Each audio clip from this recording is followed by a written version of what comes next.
Hello friends, welcome to tax and legal guide YouTube channel. आज हम बात करने वाले हैं ट्रेडमार्क रजिस्ट्रेशन के लिए रिक्वायर्ड डॉक्यूमेंट्स के बारे में। सबसे पहले लेटर ऑफ ऑथराइजेशन या जिसे आप पीओए भी कहते हैं, ये वो डॉक्यूमेंट है जिसमें आपने किसी एजेंट या अटॉर्नी को हायर किया है अपनी एप्लीकेशन अप्लाई करने के लिए। ट्रेडमार्क रजिस्ट्रेशन के लिए ये नॉर्मली 100 रुपये के स्टैम्प पेपर पर नोटराइज किया जाता है। इसके बाद जो आपका वर्ड मार्क है, वर्ड मार्क से यहाँ मतलब है जो भी आप अपना ब्रांड नेम बिजनेस के लिए यूज़ करने वाले हैं या लेबल जिसे आप बिजनेस के लिए ट्रेडमार्क रजिस्टर करवाना चाहते हैं। इसके साथ अगर आपने कोई स्टाइलाइज्ड आइकन, कोई सिंबल, कोई ग्राफिकल रिप्रेजेंटेशन डिज़ाइन किया है जिसे आप अपने वर्ड मार्क के साथ एज ए लोगो यूज़ करना चाहते हैं, तो आप वो भी वर्ड मार्क के साथ ही अप्लाई कर सकते हैं। अगर आप चाहें तो आप केवल वर्ड मार्क भी अप्लाई कर सकते हैं।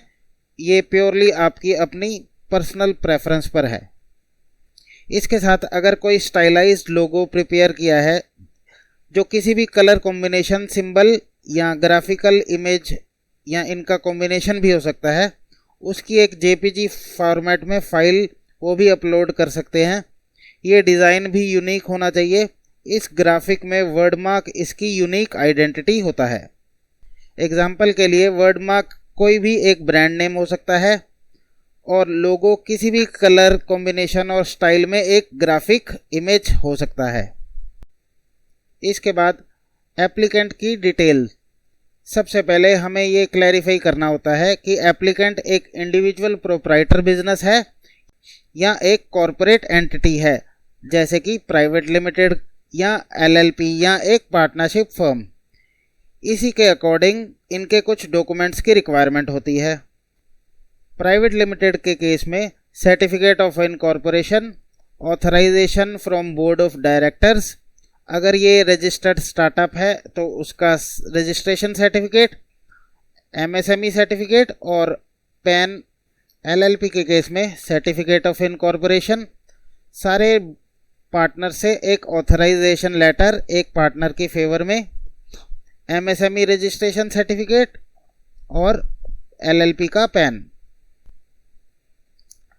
वहीं पार्टनरशिप फर्म की बात करें तो इसमें एक पार्टनरशिप डीड और एमएसएमई का रजिस्ट्रेशन सर्टिफिकेट, पार्टनर्स की डिटेल और एक पार्टनर जिसे कि ऑथराइज किया जाता है। इसके साथ ही एक पार्टनर के फेवर में एक ऑथराइजेशन लेटर जिसके अकॉर्डिंग एक पार्टनर को ऑथराइज किया जाता है पार्टनरशिप फर्म के बिहाफ पे ट्रेडमार्क रजिस्ट्रेशन अप्लाई करना। इंडिविजुअल या प्रोप्राइटरशिप फर्म के केस में सिर्फ इंडिविजुअल के पैन और आधार कार्ड की डिटेल्स और एमएसएमई रजिस्ट्रेशन सर्टिफिकेट ही रिक्वायर्ड होता है।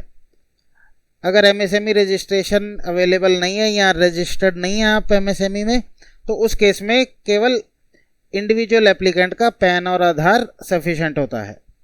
इसके बाद हमें बिजनेस के नेचर ऑफ ऑपरेशन और classification of goods and services की डिटेल्स चाहिए होती हैं।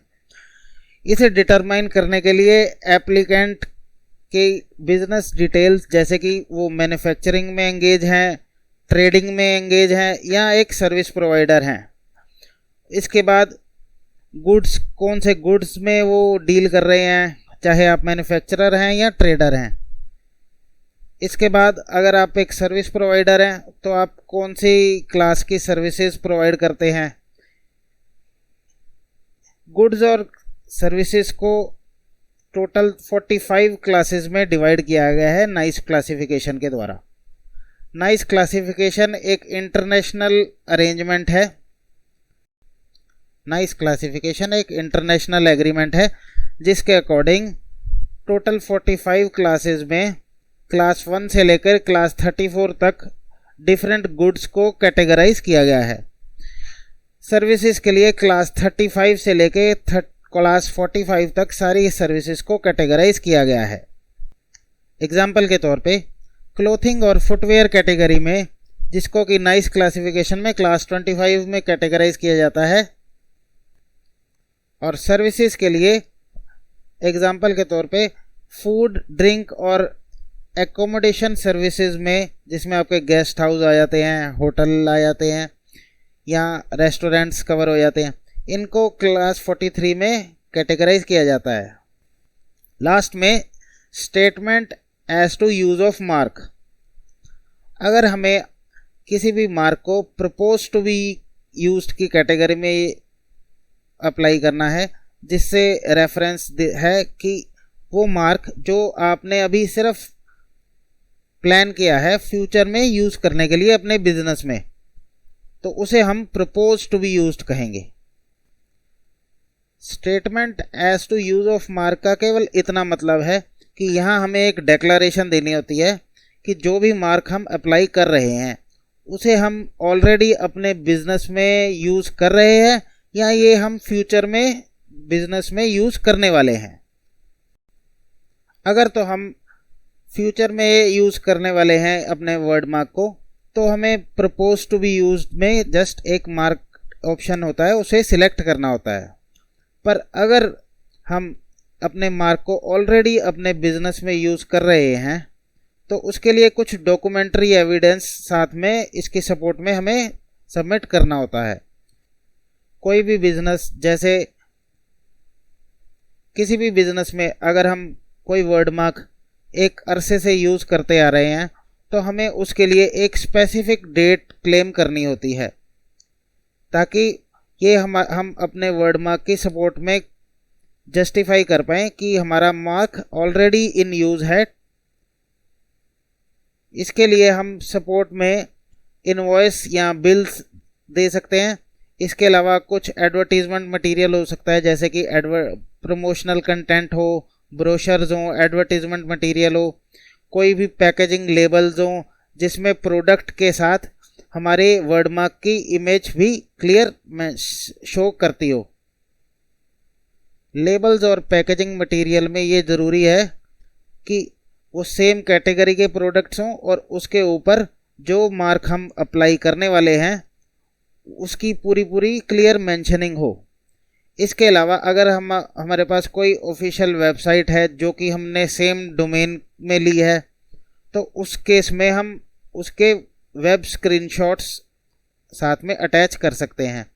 इसके अलावा कोई भी बिजनेस कॉरेस्पोंडेंस हो जो ईमेल्स या लेटर्स के फॉर्म में हो सकती है, जहाँ पे हमारे मार्क का कुछ ना कुछ रेफरेंस आता हो। इसके अलावा हम एक एफिडेविट भी साथ में सबमिट करना होगा, जिसमें हम एक स्टेटमेंट स्वर्ण करते हैं जिसके अकॉर्डिंग हम एक मार्क जो अप्लाई करने वाले हैं वो हम किस डेट से किस फॉर्म में कब से यूज़ करते आ रहे हैं। हम आशा करते हैं कि दी गई जानकारी आपके लिए यूज़फुल होगी। हम आगे भी ऐसे ही यूज़फुल वीडियोज़ लेकर आते रहेंगे। हमारे चैनल को सब्सक्राइब कीजिए, बेल आइकन को प्रेस कीजिए ताकि लेटेस्ट वीडियोज़ की नोटिफिकेशन आपको मिलती रहे। Thanks for watching.